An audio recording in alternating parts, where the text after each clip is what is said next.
Olá, tudo bem com você? Seja muito bem-vindo a mais um capítulo do Mundo Corporativo, que hoje se dedica a falar sobre o mercado de beleza. E para conversar conosco, nós convidamos o presidente da Embeleze, que é a empresa que atua no setor de higiene pessoal, perfumaria, cosméticos, o senhor Itamar Serpa. Desde já, muito obrigado pela sua gentileza de estar conosco aqui no Mundo Corporativo. Um bom dia para o senhor. Bom dia, é um prazer falar com os ouvintes. Falar sobre beleza é um assunto que me alegra, porque nós, na Embeleze, procuramos sempre juntar o DNA da marca Embeleze ao significado de mulher na sociedade brasileira, o significado de beleza na sociedade brasileira. Senhor Itamar Serpa, esse mercado em que vocês atuam é um mercado predominantemente feminino?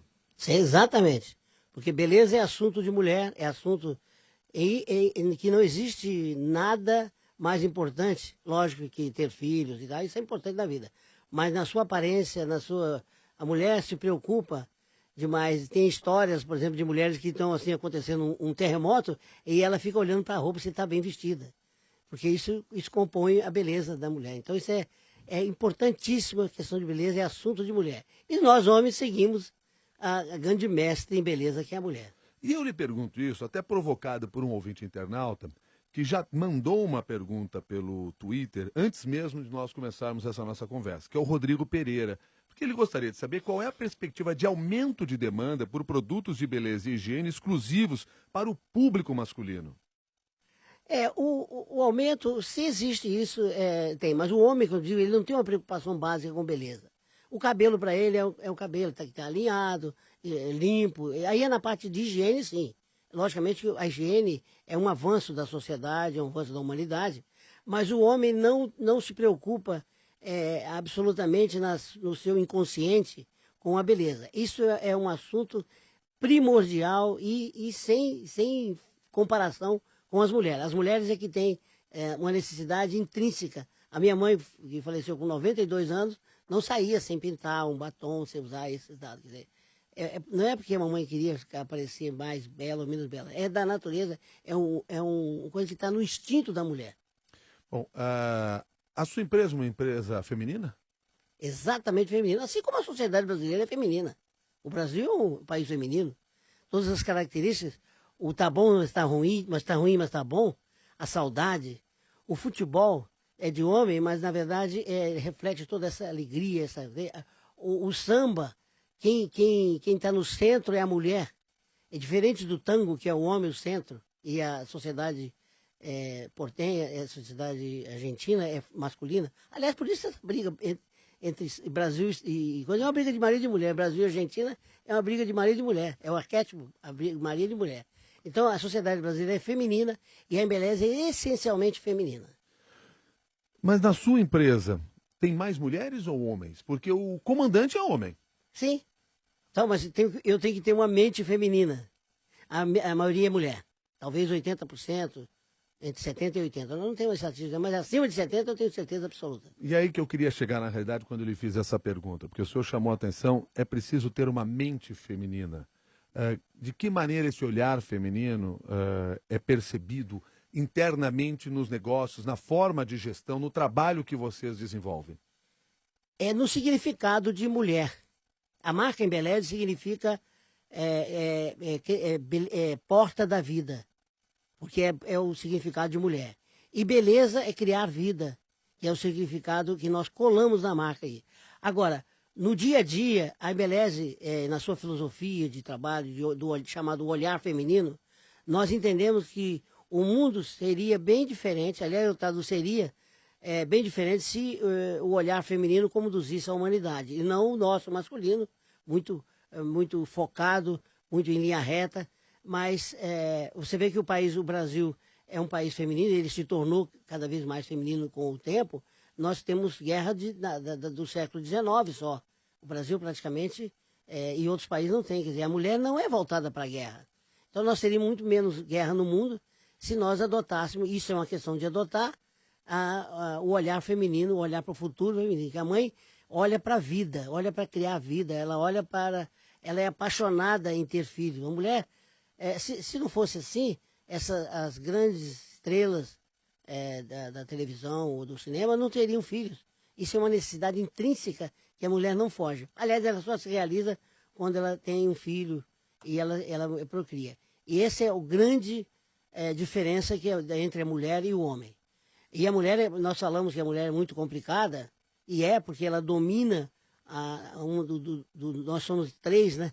Nós somos pensar, sentir e agir. A mulher é muito no sentir. A mulher domina o límbico, domina a emoção. Nós, homens, somos patinhos nessa área. Se nós entrarmos nessa área, é igual areia movediça, nós perdemos sempre. Por isso eu digo, não adianta você querer discutir com a mulher, porque você vai perder sempre, mesmo tendo razão. Senhor Tamansepa, a Embeleze tem 45 anos de atuação. Nestas 4 décadas e meia, quais foram as grandes transformações que o mercado de beleza sofreu? Não, o mercado transformou porque ele cresceu, ele passou de um mercado que praticamente na década de 50 não usava shampoo para um mercado, hoje no mundo nós disputamos com o Japão o segundo lugar e já em vários setores nós já somos segundo. Esse crescimento, na verdade, a transformação é a adoção devido à miscigenação étnica brasileira, quer dizer, essa mistura de cores, de raças. Nós falamos raça, mas nós da Embeleze não achamos que existe raça. Existe variedades étnicas. Raça só existe que a raça humana. Então, tem necessidade de se embelezar para poder se desenvolver, se criar. E, aliás, nas crises aumenta o consumo de produtos de beleza. É um fenômeno interessante. Por que isso acontece? Acontece porque a mulher não abre mão de certas coisas, até de vestir, de comer, talvez, até, para embelezar, porque é uma necessidade que ela não consegue sobrepor. É uma necessidade do inconsciente. E porque ela tem uma missão divina de perpetuar a espécie no planeta, de procriar. Quer dizer, comprovadamente, mesmo no momento de crise, na hora de fazer cortes no orçamento, onde menos se corta é nesse setor de higiene pessoal? Exato, se corta menos. Ou se passa, por exemplo, de marcas mais caras, né, para marcas mais baratas, mas ela nunca deixa de levar o produto, o batom, a tinta para o cabelo e outros bens mais. E este é um comportamento ligado à vaidade ou ligado à saúde? Não é ligado à vida. Nem a vaidade, nem a saúde, é a vida. É claro que estão ligadas à saúde também, mas principalmente à vida. Porque são os instintos que estão nela, que ela não consegue reter em nada, não consegue dominar, é que faz ela estar sempre pronta para a beleza, na sua beleza. Bom, qual é o tamanho desse mercado hoje no Brasil, no mercado de higiene pessoal, perfumaria, cosméticos, que é o que vocês atuam? O mercado, ele é um número grande, acima de 2 bilhões de reais, né? É um mercado que cresce nesses últimos, com todo esse crescimento ruim do país, ele cresceu a 2 dígitos. Agora, esse ano, ele também não é tão assim, ele baixou dos 2 dígitos, mas já quase chegou a 2 dígitos. Né? Esse ano está previsto 9,7% de crescimento, estatística da nossa associação. Mas é um mercado que no Brasil tem crescido em função do crescimento também da economia, pelas reformas que têm sido feitas nos últimos 20 anos, que elevou a classe C, né, a ter melhores condições. Agora que está uma pequena redução, uma pouca redução, que deve mudar logo em próximos anos. Este fenômeno que nós passamos a chamar de ascensão da classe C, isso mexeu nas estratégias da sua empresa? Não é que mexeu, ela apenas mostrou que nós estávamos corretos quando nós adequamos o preço, porque as necessidades da mulher, tanto faz ela ser da elite como ela ser lá da comunidade, da favela, as necessidades são as mesmas. Não existe diferença. E não existe diferença entre uma mulher negra e uma mulher branca. O que tem a diferença é o cabelo de um e de outro, precisa de um tratamento químico diferente, mas não são. Mas, no fundo, elas querem a mesma coisa. Elas querem estar sempre belas, sempre arrumadas e sempre... E, aliás, ela arruma primeiro para ela mesma, depois para as amigas, né? E as amigas, a grande crítica, quando a mulher não está arrumada no lugar, é uma chacota grande. E elas são bastante competidoras entre si. O senhor citou o cabelo aqui. O senhor já é defensor da ideia de que o cabelo é a principal identidade da mulher? É isso? A gente consegue identificar a mulher pelo cabelo? Cabelo é a identidade biológica da mulher. Ela se diferencia. E se quiser punir a mulher, corte o cabelo dela. Punir é a maior punição. O câncer tem mostrado isso. Quando o câncer e o cabelo faz o tratamento quimioterápico do cabelo e cai, ela sofre mais pelo cabelo do que pelo câncer. Pelo câncer. É incrível, né? É impressionante. O cabelo é impressionante, mas ele é de uma importância fundamental para a mulher. Doutor Itamar Serpa, nós estamos falando aqui sobre esse mercado de beleza, mas vocês têm uma atuação também na área educacional, desde que desenvolveram o Instituto Embeleze. E eu queria que o senhor explicasse um pouco para nós também sobre o crescimento desse mercado, que, pelo que se percebe nos dados, foi extremamente grande e que mostra o interesse do cidadão pelo conhecimento. Exatamente a população brasileira e do mundo também está entendendo. Talvez nós, a elite brasileira, que não tenha entendido bem, na década de 50, nós e a Coreia estavam mais ou menos no mesmo nível de desenvolvimento. E nós tínhamos também uma mesma aplicação do orçamento, que é em torno de 5% para a educação. A Coreia. Só que a Coreia desenvolveu porque a aplicação desse dinheiro chegava no quadro negro, ou seja, chegava no aluno. E a nossa, infelizmente, ficava no meandro e nós não tratamos isso com a educação. Hoje a Coreia é uma potência mundial, apesar de ser um país pequenininho, não tem os recursos que o Brasil, nem a população, mas o diferencial é esse. E o povo hoje já percebeu. E as mulheres mais, sabia? As escolas têm mais mulheres hoje do que homens. Sem dúvida, sem dúvida. Isso em todo setor de ensino é possível perceber. Essa ascensão feminina. Dentro do Instituto Embeleze, que tipo de trabalho vocês realizam?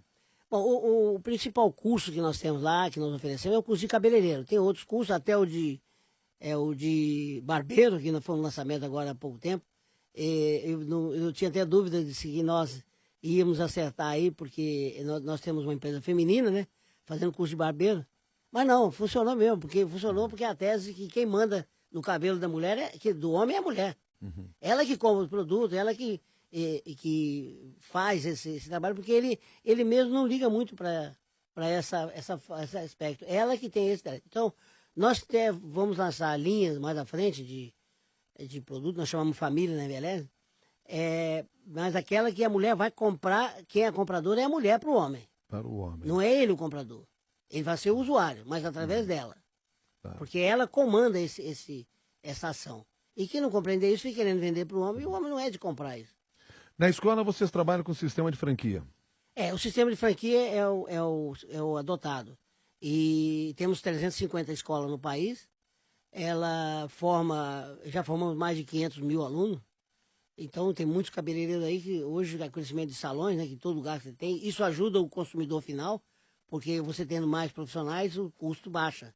Quer dizer, você tem mais oferta de profissionais, o valor para o consumidor final é menor. É fruto da competição. Você vai dizer, mas o cabeleireiro ganha menos. Sim, mas o justo é o justo, é o mercado que define isso. O que é preciso para ter uma franquia do Instituto Embeleze? Bom, primeiro é preciso ter disposição para trabalho, porque nada. E segundo, ter um pequeno capital, para dependendo das condições, que variam de 100 até 200 mil reais, que é o gasto total. A franquia mesmo custa 60 mil reais, em torno de 60 mil reais, que é o custo. Mas tem as instalações, e é por conta do franqueado. Tem um capital entre 100 e 200, dependendo do tamanho também, às vezes vai a mais, porque as pessoas resolvem fazer reforma, aí varia. E aceitar as condições da empresa, que manda tudo detalhadamente de funcionamento da franquia, desde a captação de alunos, que é um dos segredos do negócio, até a manutenção dos professores, de tal maneira o comportamento dos professores na sala de aula, o funcionamento do caixa, o atendimento, e todos, logicamente, todas as apostilas com o material técnico que o professor que for contratado tem que seguir. Pela experiência que vocês têm nesse mercado de franquias, o que realmente vai fazer diferença para que a pessoa tenha sucesso atuando nesse setor? Ele tem que ser, além de ele ser um técnico, porque a parte de nossa formação é técnica, ele tem que ter uma aptidão para o mercado, o comércio. Porque ele monta o seu salão, mas se ele não tiver aptidão de agradar e encantar os seus consumidores, os seus clientes, ele não vai ter cliente, porque a concorrência é crucial, é muito grande. Então é necessário que ele se desenvolva e faça algum aprimoramento na área de gestão do negócio em si. Mas aí o senhor já está se referindo a esse profissional que saiu da escola para abrir o seu próprio negócio. Eu pergunto um passo antes, a quem tem a sua franquia. Quer dizer, o que diferencia, que faz com que ele realmente tenha sucesso naquele negócio de franquia, que aquela franquia se desenvolva, ou que ele acabe tendo que desistir do negócio depois de um determinado tempo? Aliás, eu até gostaria de saber, das pessoas que fecham o negócio com a sua franquia, quantas permanecem nesse setor e quantas mudam de área depois? No caso nosso, no início nós tivemos muita desistência, mas hoje praticamente é quase zero, porque o processo de seleção do franqueado, que é o fundamental a escolha do franqueado, ele é bastante rigoroso. E não vale só ter o dinheiro, é preciso que haja aptidão empresarial e demonstrado já anteriormente em alguma função.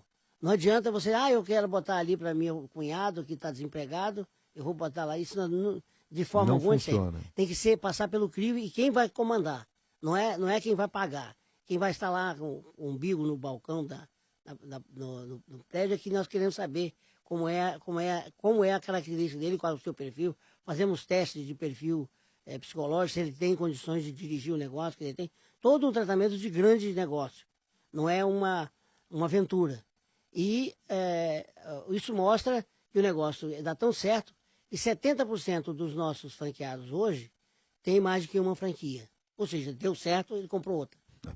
Voltando para o mercado específico de produtos de higiene pessoal, vocês têm atuação em outros países. Venezuela, Estados Unidos, Equador. Portugal. Existem diferenças, características diferentes na relação do consumidor com os produtos de acordo com o país? Existe muita diferença. Cada país é uma cultura, cada país tem uma modo de ser e aí tem alguns também entraves políticos, né? Nós não conseguimos vender nada na Argentina, porque a Argentina tem um sistema de proteção lá terrível. Se bem que a Argentina no passado já teve uma indústria de beleza na década de 60 maior que a brasileira, melhor que a brasileira. Hoje ela não conseguiu sair desse tipo de governo que tem lá, desde o peronismo. Então, além de características culturais do povo, tem problema da área política.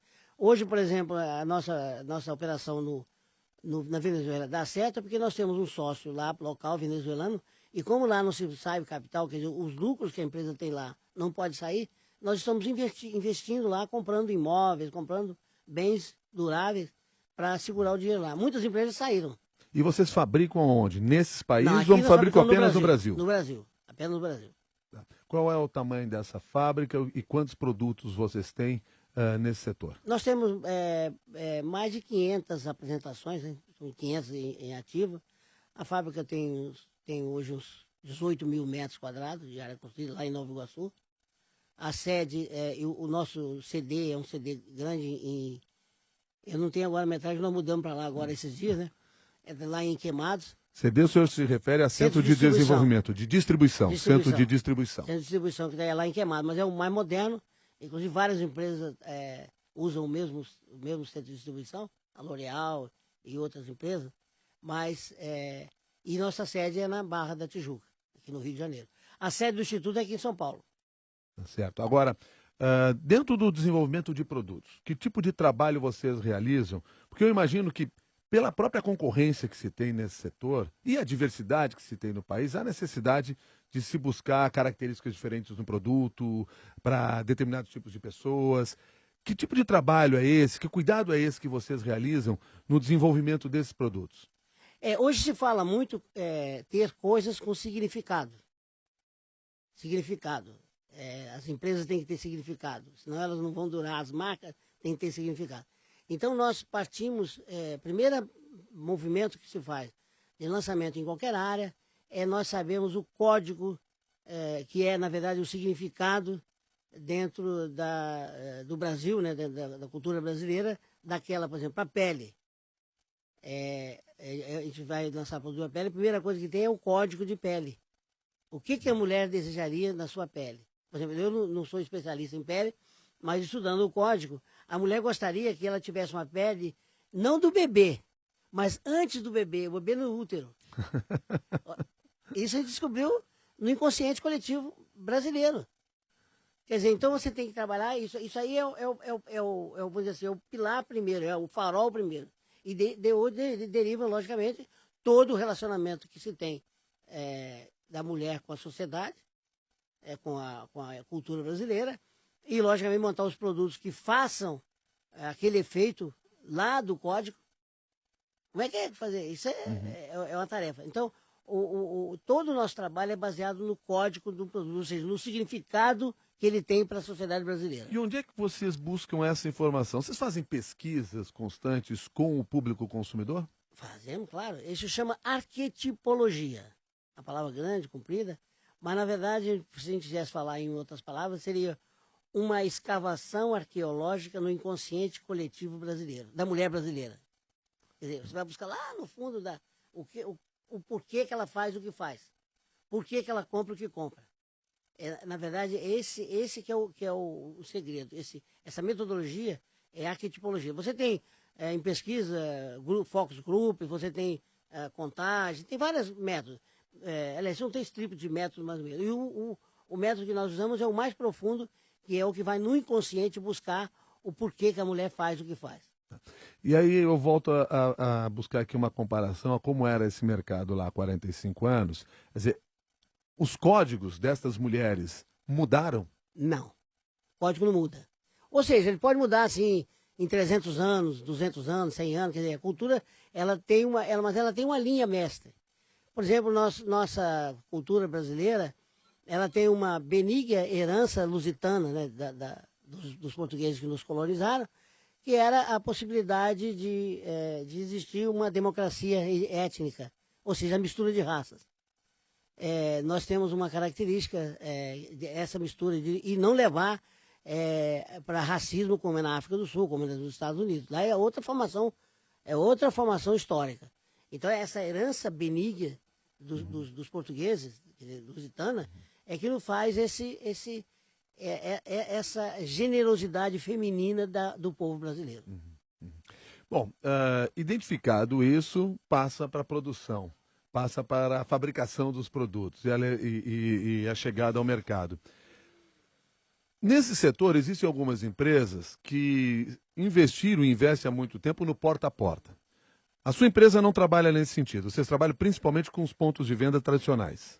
Nós já tentamos algumas vezes investir, nós já tivemos no passado, uma década atrás, ou duas, a lançar uma empresa, uma startup, para o setor de porta a porta, mas não deu certo. Nós não soubemos fazer, existia um investimento de capital grande, um investimento humano muito grande, e não desenvolvemos. Felizmente, brasileiras como a Natura deram muito bem, né? E hoje é um exemplo no mundo.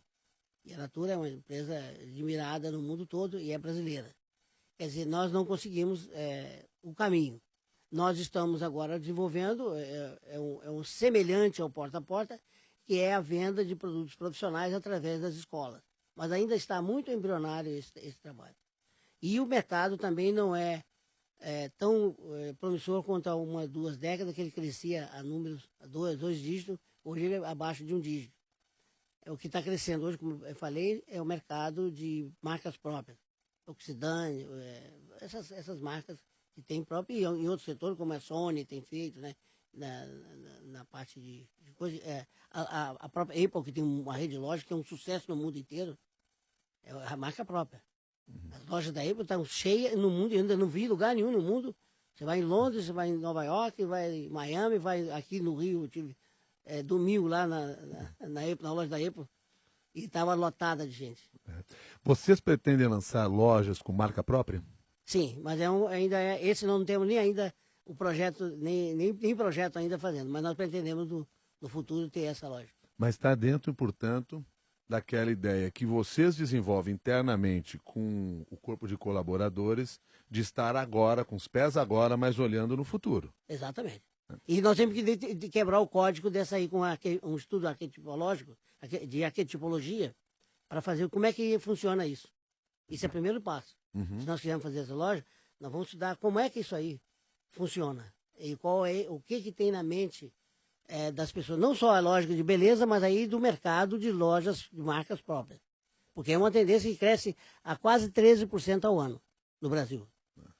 E eu queria entrar para dentro da empresa agora, falando exatamente desse trabalho de gestão de pessoas que vocês desenvolvem com os colaboradores. Dentro dessa perspectiva que nós estamos falando, de estar com os pés aqui, mas com um olhar no futuro. Sim. Esse ano nós contratamos aliás, contratamos duas empresas. Até uma empresa que o pessoal veio do INDG, que é do professor Falcone, para tratar da parte de eficiência. Uma empresa chamada Calanda do Rio, mas trata não de processos e recursos. Ela orienta. E na parte de eficácia, que trata de liderança e estratégia, nós contratamos uma empresa da Califórnia chamada Grupo Vanto, que é o Vanto Group, né, em inglês, que tem uma metodologia que eu considero das mais avançadas, pelo menos que eu conheço. E ela faz crescer extraordinariamente o desempenho das pessoas, fazendo com que ela adote uma linguagem de futuro, uma linguagem voltada para o futuro ou derivada do futuro para o presente, e arruma na nossa cabeça, algumas questões como tempo, passado, presente, futuro, organiza isso, considera só que existe futuro é hoje. Aliás, o Código do Brasil é hoje. O Brasil é um país de hoje, não é do futuro, é de hoje. E porque não existe futuro, o futuro vai existir ainda. Então ele organiza para isso. Os Estados Unidos é da agora, que tira na hora, é americano, é outra cultura. Entendeu? E já a França é a partir do passado. E se você chegou em Paris, você tá pelo menos uns 2, 3 séculos, pessoal na arquitetura. Agora, então é o seguinte, deixa eu essa empresa, ela muda alguns conceitos básicos, por exemplo, de mudança. Trabalha com a não mudança. O que significa isso? Exatamente, é um tema complicado. É não mudança, aliás, você está tão atolada de mudança, né, porque a campanha eleitoral só fala em mudança, pois eu vou dizer a você que uma mudança não resolve. Porque, na verdade, a mudança ela é um mais do mesmo. Porque as pessoas não mudam? Não. As pessoas não mudam. As pessoas ela tem 3 dimensões que nós adquirimos em 3 fases da nossa vida. Nos primeiros 3 setênios. O que é os 3 setênios? De 0 a 7, de 7 a 14 e de 14 a 21. Acontece alguma coisa e nós tomamos uma medida até os 7 anos. E nós somos assim para toda a vida. Aí, de 7 ao 14, você toma outra medida. Na verdade, é chamado nem uma medida, é uma sentença perpétua para a sua vida. E entre os 14 e 21, você toma outra. A minha foi quando meu pai faleceu, eu tinha 18 anos, e ele me deixou 9 irmãos menores. E aí eu falei assim, eu estou sozinho, tenho que me virar. Então eu passei a ser, naquele momento, lógico, eu tinha tomado mais 2 medidas. Então nós não mudamos, e essa é a nossa ferramenta de sobrevivência. Mas daí deixa eu compreender, quer dizer, se nós não mudamos, nós não desenvolvemos, nós não nos desenvolvemos, nós não conseguimos avançar, mas não é mudar. Sermos transformados, é diferente de mudar? A mudança não transforma. A diferença entre mudança e transformação é o fenômeno da metamorfose que nós estudamos no primeiro grau, da borboleta, da lagarta e do casulo sai a borboleta. Aí é uma transformação. A borboleta não é lagarta e a lagarta não é borboleta. Transformação é assim. Então, essa transformação você pode fazer, que você chamou de evolução. Só que ele está dizendo que a mudança não funciona. A mudança você faz uma melhoria e volta. Você faz uma melhoria e volta. Porque você não sabe exatamente, você não coloca a sua razão, o seu córtex, o seu pensar sobre aquele assunto. Você coloca ele emocionalmente, mas aí ele volta. Você melhora um pouquinho de uma coisa. Então ele fala assim, você melhora esse ano do que o ano passado. Você está comparando com o ano passado. Você acaba sendo o mesmo do ano passado. E como é que a gente quebra, então, esse processo? Para realmente poder avançar e olhar para o futuro. É você mudar o linguajar que nós usamos. Usar o linguajar da transformação e não da mudança. A linguagem da mudança é a linguagem comparativa. A linguagem da transformação é a linguagem afirmativa, declarativa. A declaração dos Estados Unidos não é uma descrição, é uma declaração que aqueles 50 pessoas lá fizeram em 1776, a declaração da nação americana.